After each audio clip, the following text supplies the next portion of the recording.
Señores, buenas tardes. Lo tenemos como invitado al decano de la Facultad de Medicina de la Universidad Nacional de Tucumán. ¿Cómo le va, doctor? Muy bien, buenas tardes. Un gusto estar acá. Doctor Méndez Uriburu, ¿cómo le va usted? ¿Qué tal, Germán? ¿Cómo le va? Bien, ¿cómo te va, Vanessa? ¿Cómo estás vos? Bueno, hay una sensación por momentos que estamos en la fase 5, fase 4. Catamarca dice, estamos todo bien, vuelve a la fase 1. ¿Cómo estamos nosotros hoy en Tucumán? Y bueno, estamos como está el país, en una expectativa, en un nivel de alerta muy alto. Recuerde que Catamarca ya tiene casos, no los tenía, Salta está incrementando, Jujuy ha incrementado en forma notable y Tucumán de alguna manera es la puerta de entrada hacia el noreste argentino. Además tenemos el raro privilegio de tener una muy alta densidad poblacional, sobre todo en el área del Gran San Miguel muy concentrada, de manera que los riesgos nuestros son mayores. Más allá del número de casos, creo que no hay que bajar los brazos, hay que mantenerse en alerta. América en general está siendo el pico mundial de la pandemia en este momento y nuestros grandes vecinos, Brasil y Chile, en este momento están en el pico máximo. De manera que creo que estamos, gracias a Dios, con un número no importante de casos si uno lo compara con las demás regiones, pero no hay que bajar los brazos. ¿Pero qué le decimos a la gente? Le decimos que tengan esperanza, que esto va a pasar. Han pasado muchas pandemias en el mundo, ya llevamos 2.500 años de registro de pandemia y siempre han pasado, lamentablemente dejando secuelas de los daños que producen, pero esto va a pasar. Es una cuestión de tiempo en la cual o se descubre una vacuna o tengamos un tratamiento específico o el mismo proceso biológico de la epidemia haga que una cantidad importante de la población vaya adquiriendo resistencia y por lo tanto la severidad como epidemia disminuya, ¿no? Yo creo que no hay que perder la esperanza, no hay que cansarse, falta bastante, faltan muchas semanas en la situación en la que hoy estamos. ¿Es cierto de septiembre? Claro, en nuestra facultad ya en marzo decíamos vamos a volver a las aulas si Dios quiere en agosto y seguramente en septiembre a los hospitales a trabajar con nuestros alumnos nuevos. Pero hace muy pocos días un informe de la Universidad de Washington plantea que el pico en junio-julio se está dando en Brasil y en Chile y que en Argentina, por las medidas que ha tomado, ha achatado un poco más y nosotros vamos a llegar al pico en agosto. Ahora, cuando uno ve los números de la Nación del día de hoy, por ejemplo, uno tiene que decir, bueno, no estamos tan bien, ¿y cuánto más se va a prolongar? Y piense que si el pico va a ser en agosto, necesitamos un par de meses para bajar la cima. Por lo tanto, tenemos casi todo el año complicado en este sentido. Entonces, el humilde mensaje que puedo dar a la ciudadanía es que no pierda la esperanza, no baje el nivel de alerta, no crea que las cosas han pasado. Al contrario, está llegando lo más importante de esta epidemia. O sea, doctor, que las clases no comenzarían en agosto como estuvo previsto en algún... Miren, nosotros seguimos conservando la esperanza de que sí, el daño académico a los estudiantes es muy grande, y no en Tucumán, en todo el mundo. Todas las instituciones, al igual que la nuestra, lo que hacemos es mitigar el daño académico a los estudiantes, tratar de que no pierdan tanto, pero el daño existe. Y conservamos la esperanza de volver en agosto, pero si uno mira ese informe de la Universidad de Washington, piensa que si en agosto va a ser el peor momento de la pandemia, entonces va a ser muy difícil volver a las aulas. No olvide que, sobre todo en algunas carreras quizás, no quiero hablar de los colegas, pero que tienen otro modo de enseñar y otro modo de vivir la educación universitaria. Pero nosotros, bueno, el doctor Méndez ha sido un prestigioso médico, es un prestigioso médico ya retirado de nuestra facultad, sabe que la mitad más uno de nuestro tiempo está en los hospitales y servicios de salud, lugares donde hoy no podemos ir, sobre todo porque complicaríamos la dinámica de los servicios. Así que yo sigo conservando la esperanza de agosto, hay que seguir tomándole el pulso a la epidemia, pero muy probablemente la tengamos que correr un poquito más quizás, ¿no? Doctor, ¿vamos a tener que convivir con este virus? Y mire, muchas epidemias han hecho lo que probablemente haga esta, ¿no? Hacen grandes picos y luego bajan y se comportan, en términos técnicos se llama endemia, es decir, un cierto número de casos en forma estable en determinadas regiones. Se va a quedar como algunos casos aislados y va a dejar de ser un problema de seguridad sanitaria como es hoy, que está teniendo en vilo a toda la sociedad mundial, ¿no? ¿Usted es partidario, usted está en el COE? Sí, sí.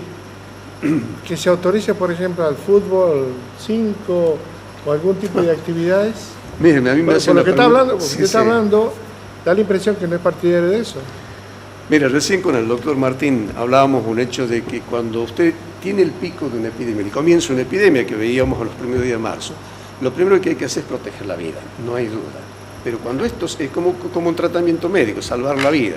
Pero cuando esto se prolonga hay que pensar también en las secuelas del tratamiento, en los efectos no deseados del tratamiento. Y los efectos no deseados son sobre todo en la economía. En el COE, cuando me planteaban abrir los gimnasios, la respuesta para mí es no. Uno está en un gimnasio, hay que ver qué medidas de protección. Normalmente y en este momento nosotros 4 estábamos entrando y sacando de nuestros pulmones 500, 600 centímetros cúbicos de aire, multiplicado por 20 veces que respiramos en un minuto, pero en un gimnasio multiplíquenlo por 5. Es como una especie de bomba que mete y saca aire en los pulmones, y el riesgo de contagio en un ámbito cerrado, como en un gimnasio, el interior de los bares y restaurantes, es mucho más alto que lo que tenemos acá o andando por la calle. Es verdad que hay que ser muy cuidadosos. Yo creo que muchas actividades económicas, por ejemplo, la producción en el campo, el riesgo es bajo y además no hay forma de frenarla, no hay forma, si no romperíamos la cadena de abastecimiento. Pero hay otras actividades, más allá del daño que produce a las familias que de ello viven, hay que tener mucho cuidado en abrirla. Nuestra facultad no opinó a favor ni del fútbol 5, ni de los gimnasios, ni de los bares y restaurantes, porque nos parece que es muy riesgoso. Sobre todo, estas cosas se deben hacer cuando estamos en bajada de la epidemia, y nosotros estamos en plena subida. No nos pareció oportuno. ¿Usted cree que Tucumán está en plena subida? Sí, no tengo duda. América del Sur está en subida. Argentina tiene provincias que están con circulación viral en plena comunidad, como Buenos Aires, La Cava, Córdoba, Chaco, Río Negro, y estamos muy amenazados a la vuelta. Gracias a Dios nosotros estamos en una etapa en que la circulación es por grupos que están bajo control, como el famoso ómnibus de los 60, están bajo control, pero estamos ahí de que tengamos circulación comunitaria.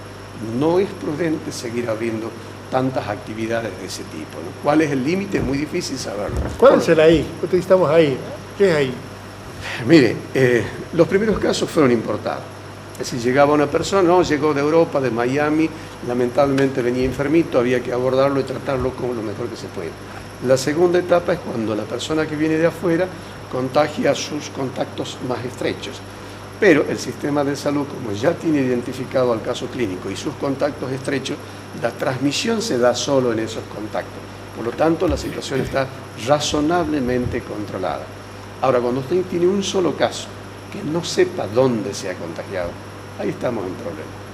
Porque cuando lo detectó no sabe dónde anduvo, con cuántas personas se contactó, cuántos enfermos más están y que no están bajo control, y de allí a un reguero la situación es mucho más complicada.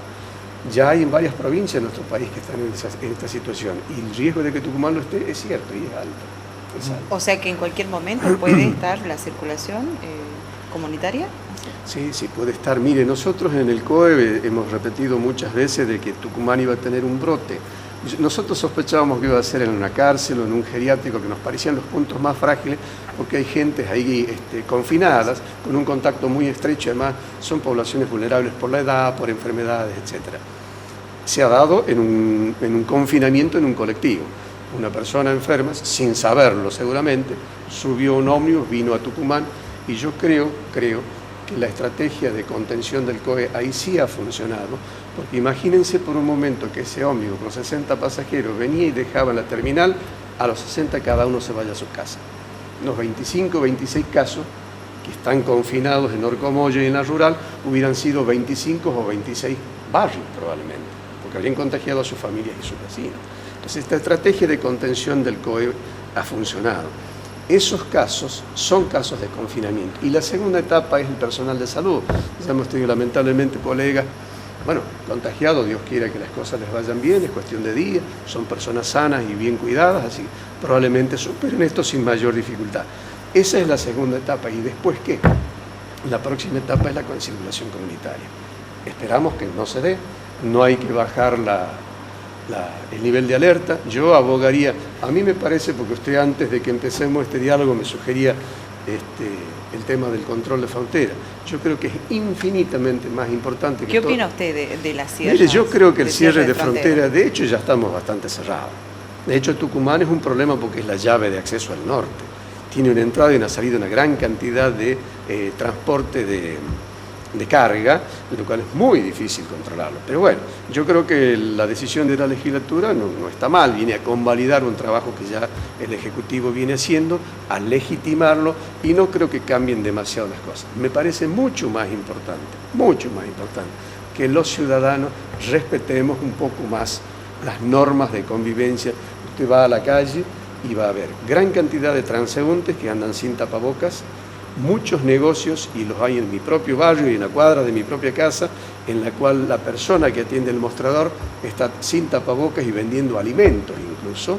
Entonces yo creo que es mucho más importante insistir y lograr y controlar de que las personas circulemos con algún tipo de control. Está probado. Con el doctor conversábamos mientras nos arribábamos para acá. Hace décadas, los japoneses ante una simple gripe o un simple resfrío, lo primero que hacían es ponerse en barbijo para protegerlo normal. Todo el mundo sabe que el barbijo protege del intercambio, y si no, ¿para qué lo usamos? ¿Para qué lo usa el cirujano cuando está frente a su paciente? Todo el mundo sabe eso. Y además está probado que aplana las curvas y disminuye el número de casos. Entonces, es un tema también de responsabilidad ciudadana, ¿no? ¿El barbijo se vino para quedar por mucho tiempo?